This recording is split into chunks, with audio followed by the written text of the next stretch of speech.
Who's to tell whether something is perfect or not? Whether your creative work is perfect or not, whether it's good or bad, whether you've reached your highest potential, who will ever know?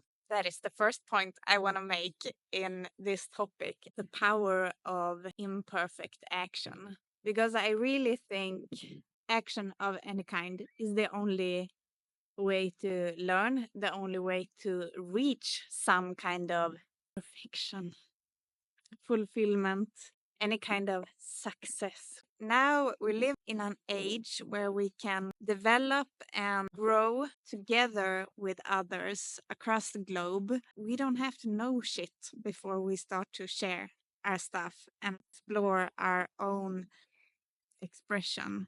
And quality is really subjective. So we can expand as a person at the same time as we're building connections with each other.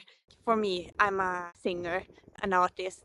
I don't need to know my ultimate sound.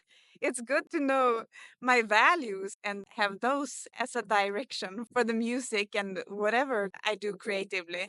But I don't need to be done, in this perfect shape. It's all evolution all the time. So it is really an exciting time to live in now, I believe. Also, I just want to note that when I look at perfect, it is quite boring as well. Especially now with the AI, things get quite generic and polished really quick. And I think we are moving towards really thinking imperfection to be really beautiful because it's human.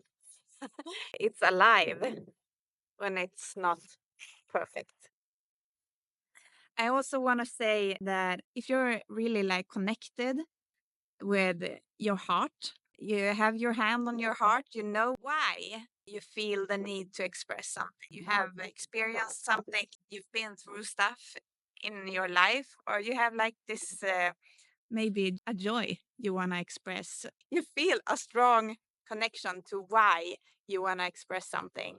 I think when you have that and then you've just decided, I want to paint a picture expressing that, or I want to sing a song expressing that, then you don't have to be all tangled up in figuring out how if you are strongly connected to the why and you've just decided what to do. Like me now being out here filming this really just with my phone, and the birds are chirping, the wind is blowing, and everything.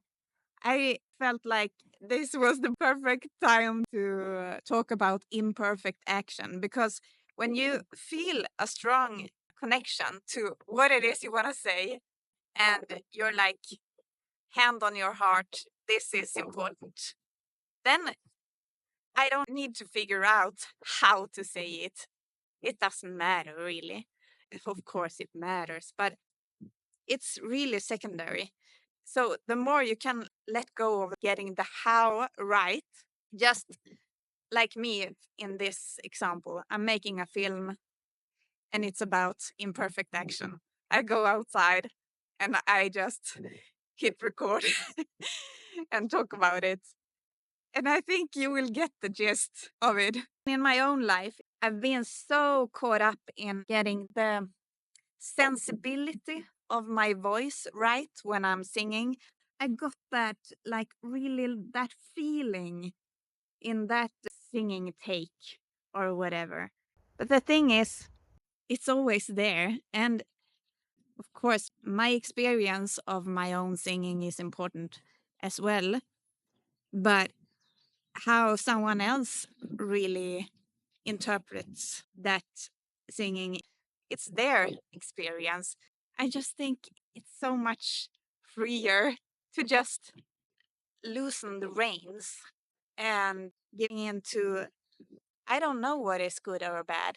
I can just decide that this is what I want to say and I'm going to say it, and then just have trust that it will evoke whatever feelings or thoughts that it's meant to. within others and within me. Imperfect action. The word perfect is really anything perfect. And if there really is something that is perfect, the only way to get there, you need to build your muscle at doing it. So the only way to learn, grow, and getting there is by repetition and a whole lot of action. Just letting go and do. When you are strongly connected to your why, then the how isn't that important. If you've decided that I want to make films, then it's more important that you're connected with the joy and committing to just make the film instead of getting stuck in the how.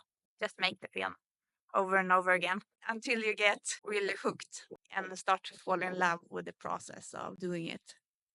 And that is the power of imperfect action, because when you started to turn the wheels, then it's so much easier to just keep having them spinning and moving in the direction of where you want to go. So, the power of imperfect action from me to you.